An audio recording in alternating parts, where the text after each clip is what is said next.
நபிகள் நாயகத்தை அவமதிக்கும் வகையில் வெளியான திரைப்படத்தை கண்டிக்கும் வகையில் தமிழ்நாடு தவ்ஹீத் ஜமாத் அமைப்பினர் சென்னையில் உள்ள அமெரிக்க தூதரகம் முன்பு ஆர்ப்பாட்டத்தில் ஈடுபட்டனர்.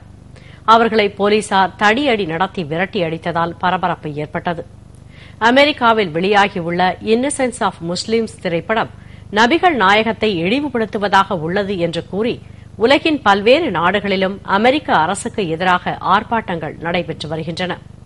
சென்னையில் அமெரிக்க தூதரகம் அமைந்துள்ள அண்ணா சாலை 1000 விளக்கு மசூதி அருகே தமிழ்நாடு தவ்ஹீத் ஜமாத் அமைப்பினர் இன்று ஆர்ப்பாட்டம் செய்தனர். குழந்தைகள், பெண்கள் உள்ளிட்ட ஏராளமானோர் இதில் கலந்து கொண்டனர்.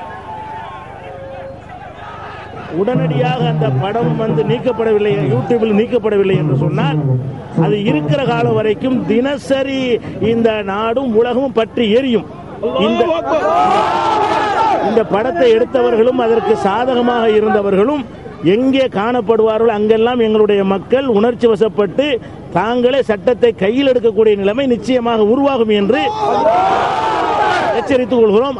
எங்க உயிரை விட, எங்க உறவை விட, எங்க செல்வத்தை விட, எங்களுக்கு உயிரை விட எல்லாத்தோட மேல எங்க முகமது நபி அவங்கள பத்தி ஏதாச்சும் தப்பா இருந்துச்சுன்னா அவன் பிச்சை போட்டுருவோம் நாங்க. அதனால என்ன ஆனாலும் சரி எங்க குழந்தைங்களை உயிர் தான் பண்ணியாச்சும் அந்த இதை நாங்க என்ன பண்ணுவோம்னு எங்களுக்கே தெரியாது. எங்க ரசூலை பத்தி யாராச்சும் எதை பத்தியாச்சும் வந்துச்சுன்னா அவ்வளவுதான். நாங்க பொம்பளை கூட இருக்க முடியாது, வீரத்தை காட்டி அவங்களை அடிச்சே போட்டுருவோம். பின்னர் தடையை மீறி அமெரிக்க தூதரகம் நோக்கி செல்ல முயன்ற ஆர்ப்பாட்டக்காரர்களை காவல்துறையினர் தடுத்து நிறுத்தினர். இந்த போராட்டத்தால் அண்ணா சாலை பகுதியில் போக்குவரத்து தடைப்பட்டது.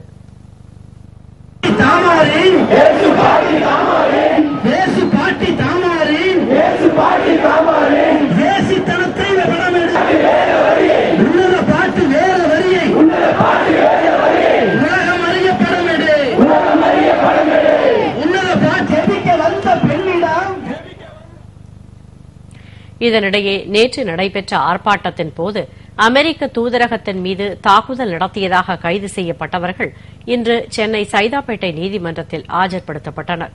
அப்போது கைது நடவடிக்கைக்கு எதிர்ப்பு தெரிவித்து சம்பந்தப்பட்ட அமைப்பினர் முற்றுகை போராட்டத்தில் ஈடுபட்டதால் சைதாப்பேட்டை பகுதியிலும் பரபரப்பு நிலவியது.